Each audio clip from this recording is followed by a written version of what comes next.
3절로 14절의 말씀.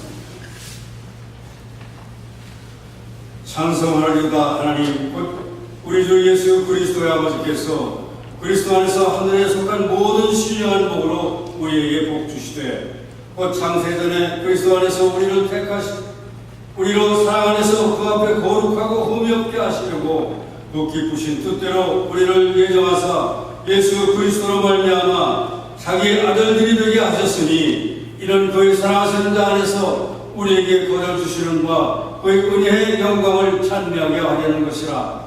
우리가 그리스도 안에서 그의 은혜의 풍성함을 따라 그의 피로 말미암아 구속 곧 죄사함을 받았으니 이는 그가 모든 지혜와 총명으로 우리에게 넘치게 하사 그 뜻의 비밀을 우리에게 알리셨으니 곧 그 기쁘심을 따라 그리스도 안에서 때가 찬 경륜을 위하여 예정하신 것이니 하늘에 있는 것이나 땅에 있는 것이 다 그리스도 안에서 통일되게 하려 하심이라. 모든 일을 그 마음의 원대로 역사하시는 자의 뜻을 따라 우리가 예정을 입어 그 안에서 기업이 되었으니 이는 그리스도 안에서 전부터 바라던 우리로 그 영광의 찬송이 되게 하려 하심이라. 그 안에서 너희도 진리의 말씀 곧 너희 구원의 복음을 듣고 그 안에서 또한 믿어 약속의 성령으로 인치심을 받았으니 이는 우리의 기업 보증이 되사 그 얻으신 것을 구속하시고 그의 영광을 찬미하게 하려 하심이라. 아멘. 에베소서는 바울의 편지잖아요. 바울의 편지인데 빌립보서, 골로새서, 빌레몬서와 함께 옥중서신으로서 서신서 중에 가장 영적인 책입니다. 어떻게 보면 그 바울이 쓴 편지 중에 로마서 다음으로 가장 훌륭한 편지라 그렇게 평가를 받아왔습니다. 지난 2000년 동안.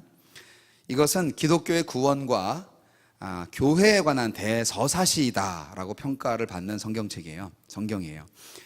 총 6장으로 지금 되어 있는데 정말 완벽한 바울 사도의 논리적인 저술서입니다.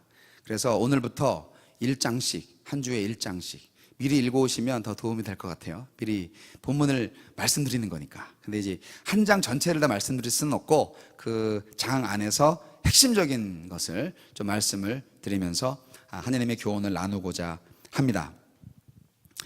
에베소서는 그 교회론에 대해서 말씀해 주시는 성경이라고 아주 정평이 나 있습니다. 그래서 한 달, 2주 동안 뭐 그 중간에 또 설교자가 바뀔 수는 있겠지만 여하튼 6번에 걸친 저의 설교 가운데에서 교회가 무엇인가 하는 것에 대해서 아주 확실하게 알고 잘 알고 계시겠지만 일단 확실하게 알고 깨닫고 그리고 그런 교회가 되시기를 바랍니다. 네. 교회는 그리스도의 몸인데 여하튼 이 그리스도의 몸인 교회가 어떻게 만들어졌는가 그리고 어떻게 발전했는가 초대교회 때 어떻게 성장하였는가 그런 것들을 바울 사도가 아주 그냥 친필로 이렇게 물론 열심히 말했는데 옆에 누가가 열심히 받아 적었겠죠. 네. 여하튼 그렇게 해서 말씀해 주시는 그런 책인데요.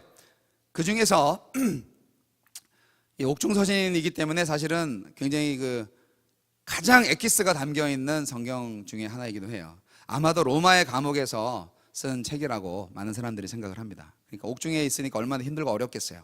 그런데 언제 죽을지도 모르는 상황에서 가장 필요한 그러한 말씀을 전했고 에베소 교회뿐만이 아니라 그 지역의 여러 교회들한테 돌려봐라, 돌려서 읽어라 하는 그러한 회람 서신으로서도 가치가 있습니다. 그래서 에베소서는 에베소 교인에게만 주시는 교회 서신이 아니고 전체 교회에게, 신약교회 전체 교회에게 오늘날 우리들에게도 직접적으로 주시는 그런 서신서입니다. 그래서 에베소서는 바울 사도의 개인적인 사견이나 뭐 이런 게 좀 없어요. 네, 그렇기 때문에 아주 정확하게 잘 읽으시면 우리 교회가 그대로만 하시면 참 교회가 될 줄로 믿습니다. 네, 이 성경을 보시면 우리가 천국 백성인데 이 죄악된 세상에서 어떻게 살아갈 것인가, 어떻게 살아야 되지? 그런 생각을 하게끔 만들어요. 이 성경책을 전체적으로 보면. 그래서 두 가지 입장이 있어요. 한 입장은 이 세상의 모든 것을 죄악시하고 오직 하나님의 나라, 천국의 임재만을 기다리면서 사는 현실 부정형. 그냥 기다리는 거죠. 천국이 올 거야. 그냥 천국만 가면 돼. 내가 이 세상을 어떻게 변화시키겠어? 천국이 올 거야. 그렇게 이 세상은 다 악한 세상이야. 천국이 올 거야.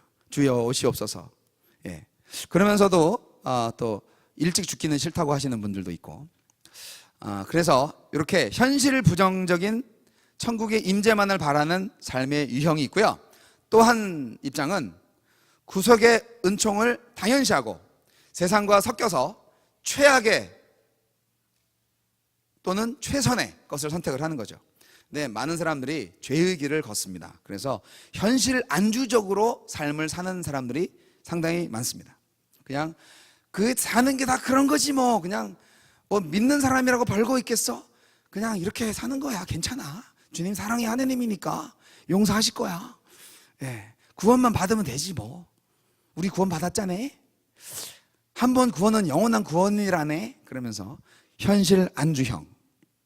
근데요, 두 가지 다 아닌 거죠. 제가 말씀드리는 건, 모름지기 성도는 아직도 도래하지 않은 이 천국을 소망하면서 이 세상에서 나그네 삶을 살도록 허락하신 하나님의 뜻을 쫓아서 세상의 진리를 전파하고 부패를 막아주는 빛과 소금의 역할을 감당해야 할 것입니다.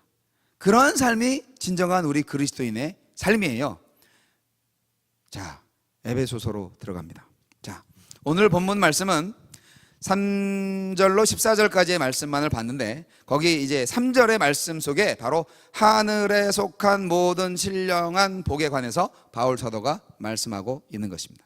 원래 모든 편지나 모든 문서나 모든 연설에 있어서 서론적인 부분이 원래 전체의 주제를 나타냅니다. 그래서 이 서론적인 부분, 맨 첫 시간이 가장 중요하다. 그래서 오늘 처음 나오신 분은 상당히 복된 백성 중에 복된 성도라, 아멘 하시면 복이 2배로 올 줄로 믿습니다. 오늘 빠지신 분은 살짝, 마이너스, 살짝. 근데 이제 다음 주에 좀 일찍 오시면 좀 이렇게 더 애드해 드릴 수 있도록. 자, 이럴 땐 좀 웃어주셔야 되는데 너무 진지하신 것 같아요. 네. 자, 재물이 없는 사람들한테는 많은 재물을 얻는 것이 복이죠. 건강하지 못한 사람한테는 건강을 되찾는 게 복이에요. 동서고금을 막론하고 우상숭배는 인간들이 현실적인 복을 충족시키기 위해서 발생을 했습니다. 우리나라에 기독교가 들어왔을 때 전통적인 무속신앙하고 잘 믹스가 돼가지고 기독교도 복을 받기 위해서 존재하는 기복신앙으로 빠진 사람들이 많이 있었습니다. 구약시대 유대인들이 왜 우상숭배에 많이 빠졌는지 아십니까? 그것도 기복신앙을 구했기 때문입니다. 복을 구하는, 그게 뭐가 나쁜 건데요? 아니, 좋은 거죠. 좋은 건데 그 복이 어떤 복이냐에 따라서 좋은 거냐 나쁜 거냐가 이제 판가름 납니다. 우리는 하늘에 속한 신령한 복을 누리는 자입니다. 할렐루야. 이렇게 예수님께서 이런 바울 사도가 말했던 것처럼 먼저 신령한 복이 뭐라는 것을 말했어요. 여러분, 마태복음에 나와 있는 8복이 다 신령한 복이에요. 할렐루야. 그래서 무엇을 먹을까, 무엇을 마실까, 무엇을 입을까 하지 말라. 이는 다 이방인들이 구하는 것이다. 그렇게 마태복음 6장 31절 32절에 예수님 분명히 말씀하셨습니다. 그래서 정말 분명한 것은 우리 성도들은 세상적인 복이 아니라 하늘의 신령한 복을 사모하고 그 복을 즐거워하며 살아야 합니다. 이런 신앙의 자세를 가진 사람들에게 생활의 모든 필요를 알아서 다 해결해 주시는 하나님을 만나실 것입니다. 할렐루야. 그래서 여러분, 어떠한 복이냐? 오늘 말씀 속에서 나타난 복은 제가 설교 요약 핵심에도 나와 있듯이 첫째 복은 하나님의 택하심. 할렐루야. 우리를 하나님이 택하셨대요. 이런 복이 있나? 우리가 선택한 게 아니에요. 우리가 나 구원해 주세요. 아니, 나 구원을 선택했어요. 주님의 선택해 주신 이 관역에 제가 화살을 맞췄습니다. 나의 선택이에요. 내가 선택을 했으면 내 의지대로 내 결정으로 내가 구원을 얻은 거 아니에요. 내 공로로. 그런데 구원이라는 것은 하나님의 택하심이에요. 내 공로가 없어요. 내 행위가 없어요. 하나님의 선택하심이에요. 하나님은 아브라함한테 너는 복의 근원이 될지라 말씀하셨습니다. 이 약속은 무엇보다도 하나님께서 아브라함을 택하신 사실에 근거합니다. 내가 복의 근원이 되게 해주세요라고 말한 적도 없는데 하나님이 오셔가지고 복의 근원이 될지라 말씀하셨잖아요. 하나님의 택하심이에요. 하나님께서 아무런 조건 없이 아브라함을 택하신 거예요. 그 자체가 아브라함한테는 복이었던 거죠. 사도 바울은 본문에서 성도가 하늘의 신령한 복을 받은 사실에 대해서 설명한 다음에 그 복의 내용 중에서 창세전에 성도가 그리스도 안에서 택하심을 받은 사건을 제일 먼저 언급했습니다. 본문을 잘 보시면 3절 4절에 보면 언제 택했냐고? 창세전에 우리의 구원의 길을 열어주셨어요. 할렐루야. 우리가 택하심을 받은 것은 우리가 이 세상에 태어나 살던 중에 어떤 필요에 의해서 하나님께 선택된 것이 아닙니다. 하나님은 천지창조 이전에 이미 우리를 보내시되 하나님 자신의 자녀로 삼으실 것을 계획하셨던 것입니다. 중간에 이제 우리가 죄를 지으심으로 약간 그 계획에 좀 추가 계획이 필요했던 것 뿐이지, 여하튼 하나님은 계획하셨어요. 우리를 지으시고 당신의 자녀 삼으시기로. 그래서 우리는 이 모든 인생이 하나님의 구속사역 안에 있었다는 것을 우리는 그것이 바로 하나님의 신령한 복이다라는 것을 깨달을 필요가 있습니다. 이 엄청난 복 속에 사는 우리는 보이는 세상에 눈이 멀어가지고 택함받은 은혜를 망각하고 살아서는 안 되겠습니다. 구원받은 이 택함받은 그 은혜 자체가 다른 어떠한 세상의 복과도 바꿀 수 없는 그런 신령한 복이 아니겠습니까, 여러분? 두 번째, 그리스도의 구속. 맨 처음에 하나님이 택하셨는데 잘 안 됐어요. 멸망으로 갈 수밖에 없었어요. 왜? 죄를 지었기 때문에. 하나님을 떠나 지 멋대로 행동하는 것, 이것이 바로 우리의 인류의 죄인데, 사실은 하나님의 택하심을 받은 사람은 사실 반드시 예수를 믿게 됩니다. 그거는 몰라요. 지나 보니까 알게 돼요. 저 사람이 구원을 받을까 안 받을까 내가 어떻게 알아요? 하나님이 알아요. 그리고 본인도, 제가 청년부 수련회 가가지고 구원의 확신 있는 사람 손들어라고 그랬더니 몇 사람은 손 들고 몇 사람은 손을 안 드네? 이게 무슨 일이지? 그래서 글쎄 잘 모르겠어요. 좀 헷갈려요. 자신이 없어요. 그렇게 이제 말을 하는 청년이 있었어요. 그래서 어떻게 하면, 야, 너 예수님 믿잖아. 예, 믿죠. 구세주로 영접했잖아. 영접하죠. 예. 근데 왜 못 믿는 거야? 그렇게 해서 제가 여차저차 해서 성경 말씀을 해드리고 구원 확신이 있게 있음을 이제 알게 해 줬는데, 그 구원의 확신을 자기가 가지고 있을 때에는 자신이 구원에 있음을 당연히 알지만, 성령을 회방하는 죄를 범하지 않았을 때는 구원을 받지만 남의 구원은 모른다는 거예요. 그 사람이 거짓으로 고백을 했는지 내가 어떻게 알아요?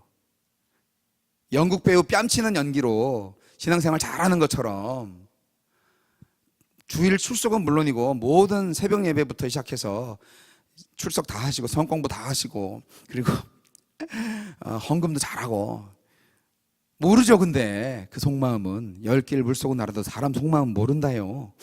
근데 이제 하나님은 아시죠. 그리고 귀신도 알아요. 그렇기 때문에 우리가 나중에 지나보면 나를 섭리하셨어, 나를 택하셨어, 그렇게 깨달을 수 있습니다. 그렇기 때문에 여러분, 사도행전 4장 12절에 다른 이로서는 구원을 얻을 수 없나니 천하 인간의 구원을 얻을 만한 다른 이름을 주신 일이 없습니다. 그렇게 얘기했습니다. 누가는 사도행전 누가복음의 두 번째, 사도행전을 누가 제2문서라고 얘기합니다. 왜냐하면 누가가 썼기 때문에.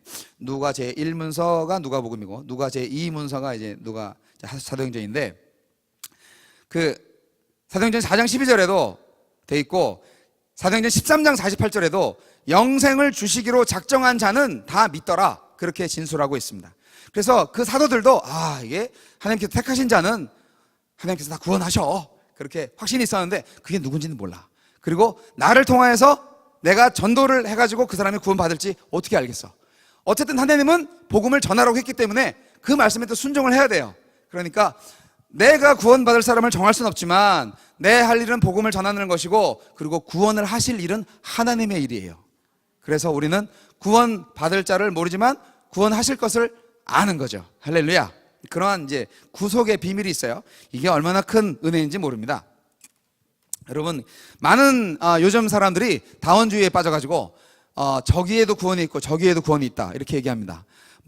저 알라에도 구원이 있고 부다에도 구원이 있고 이렇게 얘기하고, 심지어 어떤 그 신학대학 교수 총장이 다른 종교에도 구원이 있다고 그래가지고 굉장히 그 교계에서 무리를 일으킨 적이 있어요. 네. 근데 이제 그분 참 되게 존경할 만한 분이셨음에도 불구하고, 네, 최소한 우리 침례교단은 아니었기 때문에 그래서 여하튼 모든 종교에 구원이 있다고 하는 것은 아주 망측한 일입니다. 분명히 성경에는 예수 이름 외에는 구원받을 자가 없다고 그랬습니다. 사도 바울도 그렇게 말했고요. 예수 그리스도가 없으면 우리는 죄사함 받을 수 없고 구원에 이를 수 없습니다. 분명한 사실입니다. 하나님은 인간의 이성으로는 납득이 가지 않는 것으로 구원의 방편을 삼으셨습니다. 이성적으로는 지혜 있는 사람들을 부끄러워하게 하셨습니다. 여러분 이게 나중에 말씀드리겠지만 너무 하나님을 이성적으로 믿으려고 하는 사람들이 있어요. 이게 말이 됩니까? 말씀이 이게 사실입니까? 이게 말이 되냐고요? 믿어져야 말이죠. 너무 논리적으로만 생각을 하고 그렇게 첫째, 둘째, 셋째 이래서 되는구나, 그렇게 이제 과학적 증명을 통해서 믿어져야만 믿을 수 있다고 말하는 분들이 있는데, 그런 분들은 평생 믿을 수가 없습니다. 여러분, 나중에도 말씀드리겠지만, 세 번째 신령한 복은 바로 성령의 인치심입니다.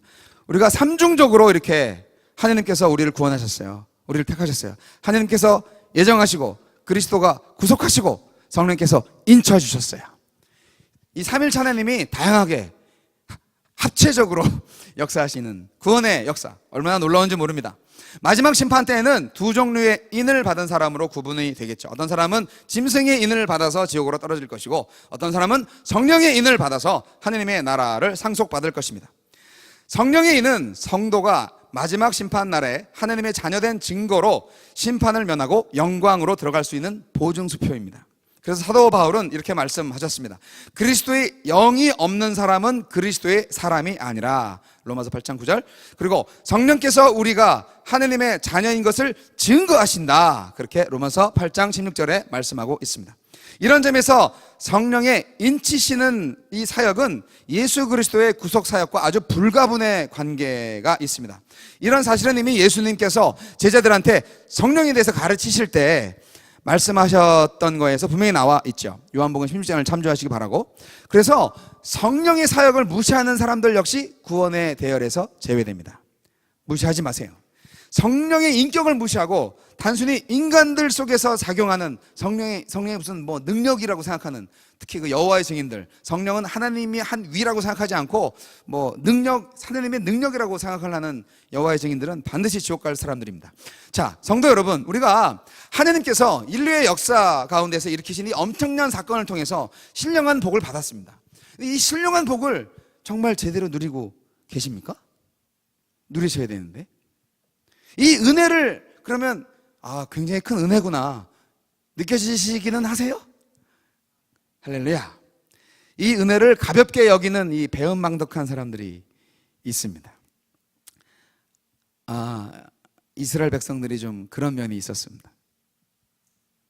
출애굽을 시켜줬는데 하나님의 은혜를 망각하고 잠시 당하는 고난과 배고픔, 굶주림으로 인해서 하나님과 지도자 모세를 끊임없이 원망했습니다. 이 사람들은 하나님의 신령한 복을 무시했기 때문에 광야에서 죽음을 맛보았던 것입니다. 우리는 바로 성경 속에 나타난 광야에서 다 죽어버린 그 배은망덕한 이스라엘 백성들을 반면교사 삼아야 되겠습니다. 그래서 고난 가운데에서도 하나님을 의지해서 항상 신령한 복을 사모하는 자리에 나아가야 할 것입니다. 바로 그 자리가 이 자리인 줄로 믿습니다, 여러분. 아까 말씀드린 것을 다시 한번 설명하는데, 성도님들 중에서는요, 머리로 하나님을 알려고 하는 사람들이 있어요. 이런 사람들은 이성적으로 이해가 되는 성경 구절은 받아들이지만 그렇지 않은 것은 받아들이지 않습니다. 이처럼 소위 말하는 합리적인 신앙을 소유한 사람들은 결국은 나중에 회의에 빠져가지고 성경의 영감, 성경이 성령으로 영감되었다는 것을 부인합니다. 터툴리안이라는 초대 교부가 있었는데요, 이 사람은 이런 말을 했어요. 나는 불합리하기 때문에 믿는다, 그런 말을 했어요. 나는 이해가 안 되기 때문에 믿는다 하는 간증이에요. 이해가 되세요? 네. 사람이 성경을 일단 이해하고 난 후에 믿으려고 하는 것은요, 기계론적 사고방식에 젖어 있기 때문이에요. 사실 우리 많은 사람들이 기계론적 사고방식에 젖어 있어요. 기계론적 사고방식은 뭐냐면, 어떤 가정을 세워서 사물을 관찰한 다음에 논리적으로 정확히 들어맞으면 그 가정을 진리로 받아들이는 것입니다. 이런 사고방식은 모든 사물을 인과관계로 이해하는 데서 비롯됐습니다. 그러니까 원인이 있고 그래서 결과가 있다. 이 결과가 있기 위해서는 어떤 원인이 있는 거냐? 이 원인이 있으면 이런 결과가 있구나. 그래서 그런 가설이 딱 사실 과학적 증명으로 성립되면 나중에는 이런 결과가 나올 때는 이게 이루어지는 이 사건의 원인은 바로 그게 원인인 거야 라고 살펴보지도 않고 그렇게 믿어버립니다. 기계적으로. 근데 이 모든 세상의 이치와 모든 사물이 그렇게 돌아가지가 않아요. 인간의, 특히 물질 세계에서는 그럴 수 있는데, 그게 그렇지 않아요. 과학의 추세가 요즘 바뀌었어요. 인과관계 그거 정확하지 않다. 여러분, 저도 잘 모르고 여러분도 잘 모르겠지만, 여기 공대 출신의 사람들만 좀 아시겠지만, 하이젠베르크의 불확정성 원리와 제프리 추라는 사람의 구두끈 이론이라는 게 있어요. 저도 한참 봤는데 무슨 소리인지 모르겠더라고요. 근데 이건 뭐냐면, 어쨌거나 이 물리학을 초월해서 있는, 논리를 초월해서 있는 기독교, 그 기독교를 이성적으로는 도대체 믿을 수가 없는 그런 사람들한테 오히려 적용될 수 있는 과학적 이론입니다. 예를 들어 그런 거잖아요. 예를 들어 이런 거예요. 제가 참고로 적어놨는데, 삶의 구두끈 이론이라는 시를 지은 사람이 있어요. 구두끈 이론이라는 게 되게 재밌는 건데요, 죽기 싫으면 계속 숨을 쉬면 돼. 물에 빠져 죽기 싫으면 물 위로 뛰어가. 그거 쉬워. 한 발이 빠질 것 같으면 다른 한 발을 내딛으면 되지. 그런 일이에요. 우스꽝스러운 말이지만 이게 기계론적으로 생각하는 사고방식에서 나오는 아주 무책임한 말이잖아요. 이 말이 되냐고. 그게 말은 됩니다. 그래서 저 미국 이민 가면 좋아, 아메리칸 드림이잖아, 어디로 가가지고 거기에서 너 잘하니까 그런 직장 잡으면 돼, 후원 받을 수 있어, 거기서 해준다더라, 등등 여러 가지 쫙. 말은 쉽지, 막상 당해보니까 그렇게 안 되죠. 여러분, 그렇게 인생이 쉬우면 너 다 그냥 성공하고 그랬겠네. 인생이 그렇게 되지 않아요. 그게 기계론적 사고방식으로는 도저히 인생을 살 수가 없어요. 기독교 신앙도 마찬가지예요. 사랑하는 성도 여러분, 그래서 여러분, 저는 오늘 본문 말씀은 안 읽었지만 그 다음에 바울 사도가 기도하는 내용이 있습니다. 이 유명한 바울의 기도인데, 이 기도 가운데에서 바울 사도가 우리 에베소 교인들과 또 현재 우리를 사랑하는 우리들에게 기도합니다. 부르심의 소망이 무엇인지 좀 알게 해주세요. 그 영광의 풍성이 어떠한지 알게 해주세요. 그 능력의 지극히 크심이 어떠한지 알게 해주세요. 그렇게 기도를 하시는 바울 사도. 여러분, 저는 하늘교회 성도님한테 이 바울 사도의 기도가 온전히 이루어지기를 소망합니다. 성도는 지혜와 계시의 정신을 소유함으로써 영적인 눈이 열립니다. 17절 말씀 기억하시고 그 말씀 붙들고 기도하시기 바랍니다. 하나님은 성도를 부르신 목적이 있어요. 성도는 이 목적에 대해서 항상 소망을 두어야 합니다. 나를 왜 불렀지? 이스라엘 백성들은요, 하나님께서 출애굽시킨 목적을 몰랐어요. 확실한 소망이 없었어요. 그래서 그들은 약속의 땅에 들어갈 수가 없었습니다. 하지만 여호수아와 갈렙은 영적인 눈이 있었기 때문에 하나님께서 자기 백성을 출애굽시킨 목적에 대해서 확실한 믿음을 가지고 있었기 때문에 그들은 들어갈 수가 있었죠. 인간적으로는 저분들도 다 광야에서 죽었어야만 하는 사람들이에요. 하지만 가나안 땅에 들어갈 가망이 없었던 인간적인 수준에 있는 사람이지만 믿음이 눈으로 보았을 때는 소망이 있었다 하는 것입니다. 여러분, 이성 때려치고 과학적 사고 때려치고 지혜와 계시의 정신을 소유하시기 바랍니다. 그래서 하나님의 눈으로 세상을 바라보시기 바랍니다. 다윗은 하나님께서 사무엘을 통해서 자신을 왕으로 삼으신 목적을 영적인 눈으로 분명히 확신하고 있었기 때문에 끊임없이 다가오는 그 고난을 극복할 수가 있었습니다. 그리고 주위 이방 국가들과 싸워서 완전한 승리를 거둘 수가 있었습니다. 자신이 왕이 되는 것은 나의 욕심을 구하는 것이 아니라 이것은 하나님의 뜻이구나. 10년 동안 광야에서 비적대로 산적대로 다니면서 미친 왕 사울의 창과 칼을 피해 다니면서 3번이나 사울 왕을 자기가 죽일 수 있는 기회가 있었음에도 불구하고 아이고 기름 부은 왕이니 내가 죽일 수 없지, 하나님께 심판을 맡겨야 되는데 그래도 억울하네 하면서 사울 왕한테 그렇게 내가 무슨 죄를 졌는데 나 이렇게 죽이려고 하냐고 막 소리 빽빽 지르면서 그렇게 사울 왕이 동굴에 들어와서 똥 싸고 있을 때는 이제 살짝 뒤에 가가지고 살짝 옷만 이제 베고 그리고 이제 안 죽였잖아요. 그리고 이제 그가 용변 다 보고 저기 나가서 이게 좀 안전지대로 왔을 때 그때 나가지고 사울왕이시여 하면서 난 그 장면이 너무너무 재밌어요. 그래서 사울왕이 얼굴이 빨개졌고 그 다음부터 한 1, 2년간은 다윗을 안 쫓아다녔죠. 여튼 하여간 악신이 들렸으니까 사울은 어쩔 수가 없어요. 그런데 다윗은 바로 영적인 눈이 있었기 때문에 자신이 왕이 돼야 돼. 그리고 이스라엘을 통일해야 돼. 하나님의 나라를 만들어야 돼. 그런 생각이 있었던 거예요. 자기 좋으라고 한 것이 아니라 하나님의 뜻을 이루시기 위해서 말이죠. 똑같습니다. 저와 여러분 성도들은 이렇게 영적인 눈을 통해서 부르심의 소망을 잃지 않을 때 어떤 고난이나 대적도 물리칠 수 있습니다. 내 만족을 위해서 나만의 행복을 위해서 하늘의 교회가 존재합니까? 내가 하늘의 교회 가면 내가 정말 행복해. 다른 교회 가면 나는 안 행복해. 근데 나는 하늘의 교회 가면 행복해. 그런데 이상하다. 나는 행복한데 다른 사람들은 별로 안 행복한 것 같아. 하지만 나는 행복해. 그래서 난 좋아. 그러면 좋으시겠냐고요? 그게 아니고요.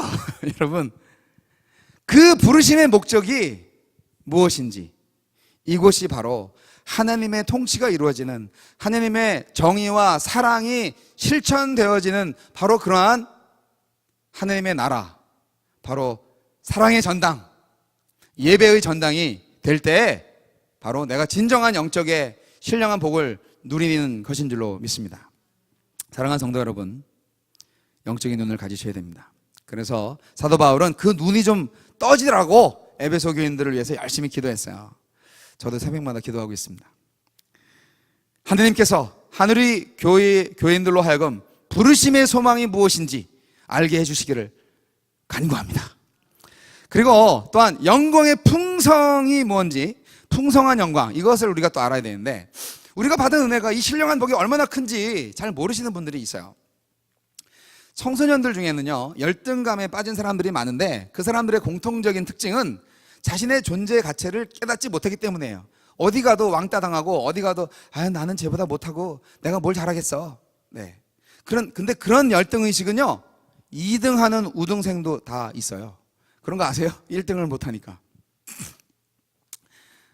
구약 이스라엘 백성들도 마찬가지였어요. 이방 민족들에 대한 열등의식이 있었기 때문에 우상 숭배를 끊임없이 한 거예요. 그 사람들은 여호와 하나님에 대한 자신의 신앙이 얼마나 영광스러운 것인지를 깨닫지 못했습니다. 반면에 그들은 이방 민족들이 섬기는 그 우상들한테서 아주 묘한 매력을 느꼈습니다. 그래서 우상 숭배를 열심히 했죠. 뭔가 보이니까 섬기기가 좋거든요. 근데 우리 하나님은 보이지를 않아. 그래서 섬기기가 좀 어렵거든요. 성도님들도 마찬가지예요. 하나님에 대한 신앙보다 세상 사람들의 부요함이나 똑똑함 등의 매력을 느끼시면 결코 올바른 신앙생활을 할 수 없습니다. 거기에 한눈 팔지 마세요. 성도가 자신의 신앙보다 더 다른 어떤 것을 부러워하면 이미 성도로서의 자격을 상실한 것입니다. 그렇기 때문에 그런 성도는 다른 사람들 앞에 가가지고 자신 있게 기독교를 자랑하지 못합니다. 직장에서도 그리스도인의 냄새를 풍기기를 꺼려합니다.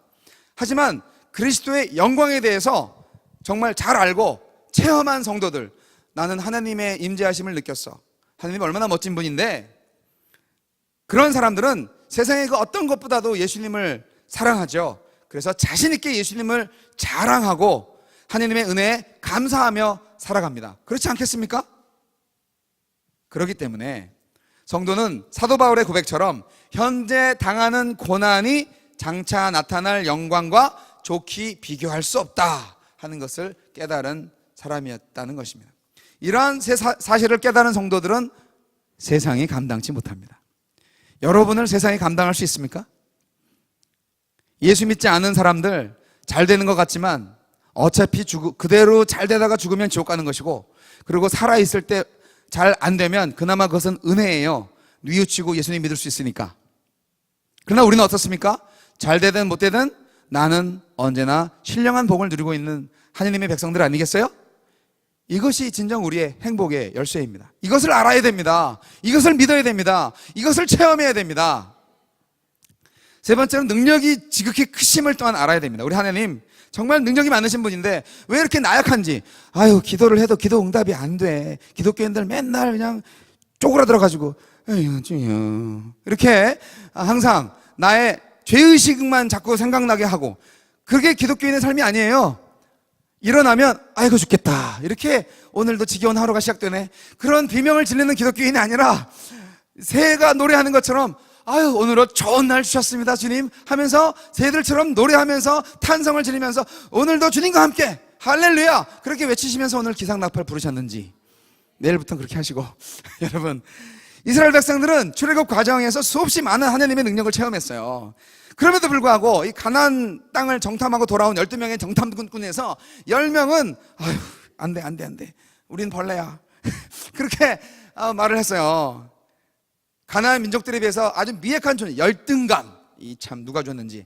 하지만 여호수아와 갈렙은 하나님의 능력을 믿고 있었기에 아니야 그들은 우리의 밥이야 밥, 우리의 밥이야 가서 먹으면 돼, 우리가 접수하자, 그렇게 했다니까요. 여러분, 우리 하늘의 교회가 메릴랜드를 접수합니다. 할렐루야. 다시금 부흥의 불길이 일어나서 메릴랜드를 접수하고 버지니아까지 가서 페어팩스와 애난데일도 접수합니다. 할렐루야. 여러분, 뭐 엘커시티도 그렇고 락필도 그렇고 이 실버 스프링에서 다시금 지펴진 하나님의 불이 여기 워싱턴 DC를 접수합니다. 할렐루야. 그러기 위해서는 우리가 부르심의 소망이 뭔지 알고 영광의 풍성이 무엇인지 알고 그 능력의 지극히 크심이 뭔지 알아서 그 바울의 기도가 우리의 기도로 이어지고 그 기도의 응답이 되어서 승리하는 교회가 될 줄로 믿습니다. 그렇게 되어야 합니다. 성도 여러분, 이 여호수아 갈렙의 고백이 인간적인 만용이 아닙니다. 바로 전능하신 하나님에 대한 신뢰에서 비롯되었습니다. 많은 성도들이 이스라엘 백성들처럼 삶 가운데에서 하나님의 능력을 체험했는데도 불구하고 어떤 난관이 닥치면 하나님을 의지하지 않거나 심지어 하나님을 원망합니다. 제가 새벽 기도회 시간에 하나님의 원망죄가 얼마나 큰 그 대가를 지불하는지 말씀드린 바가 있는데, 들은 자는 전달할지어다.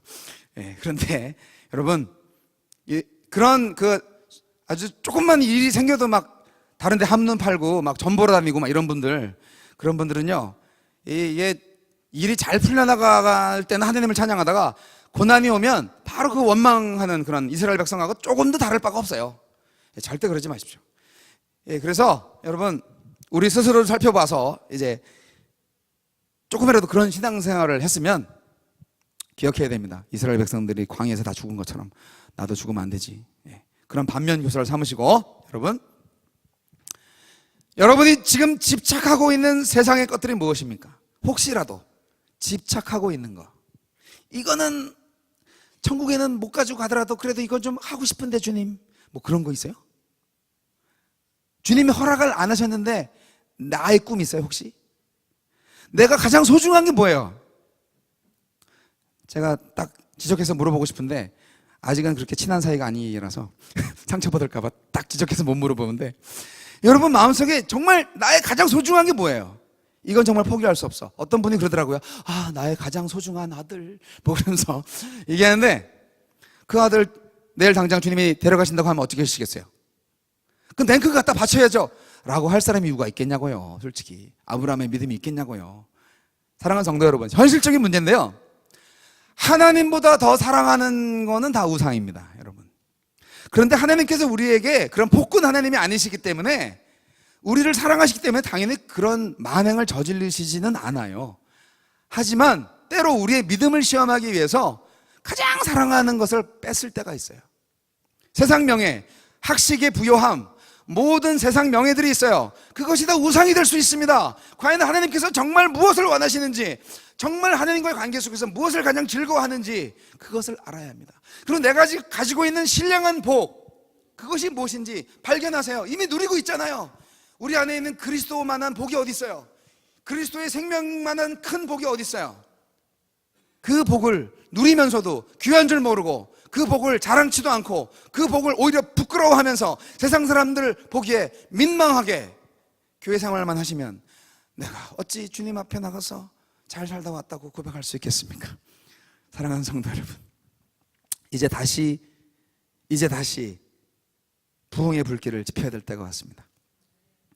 꺼져가는 심지 끄지 아니하시고, 그리고 상한 갈대 꺾지 아니하시는 하나님께서, 마른 뼈를 일으키실 하나님께서, 저는 다시 한번 하늘의 교회에 큰 부흥의 역사를 이루시기를 소원합니다. 목사 혼자 할 수 있는 일이 절대로 아닙니다. 성도들이 으쌰으쌰 해가지고 될 일도 아닙니다. 하나님이 하셔야 됩니다. 저는 정말 질문하고 싶습니다. 여러분 정말 찬양으로 가슴 벅찬 예배를 갈망하십니까? 여러분, 우리 교회가 다시금 옛날의 영광 가득 찼던 성도들의 그 우렁찬 찬양 소리를 직접 듣고 싶은 열망이 있으십니까? 그렇다면 그 소망을 놓지 마세요. 그 소망이 주님께서 주신 소망이라면 간절히 원하세요. 간절히 원하지도 않는데 어떻게 주님께서 주시겠어요? 간절히 원해야지. 사람이 할 수 있는 일이 아니에요. 하나님이 하셔야 됩니다. 그래서 하나님이 부흥의 역사를 일으키실 때 우리는 그 일하시는 하나님 옆에 가서 하나님을 찬양하는 일을 하시는 거예요. 우리의 할 일은 일하시는 하나님을 예배하는 것입니다. 우리가 하는 게 아니고, 구원은 누가 준다? 하나님이 주신다. 그러나 복음을 전하는 것은 우리다. 할렐루야. 사랑하는 성도 여러분, 삶 자체에 집착하는 성도는 교회 마당만 밟는 분들입니다. 그러나 어떻게 하면 더 하나님께 사랑받고, 어떻게 하면 더 하나님을 영광스럽게 하는 성도가 될 수 있을까 고민하는 성도는 희망이 있습니다. 이러한 성도님들은 본문에서 사도 바울의 기도 내용처럼 부르심의 소망과 영광의 풍성을 기억할 뿐 아니라 성도를 위해 베푸신 하나님의 능력에 대한 분명한 확신을 가지는 성도가 될 줄로 믿습니다. 하늘의 교회, 하늘에 속한 모든 신령한 복이 임할지어다. 그 말씀이 여러분에게 이루어지기를 소망합니다. 기도하겠습니다.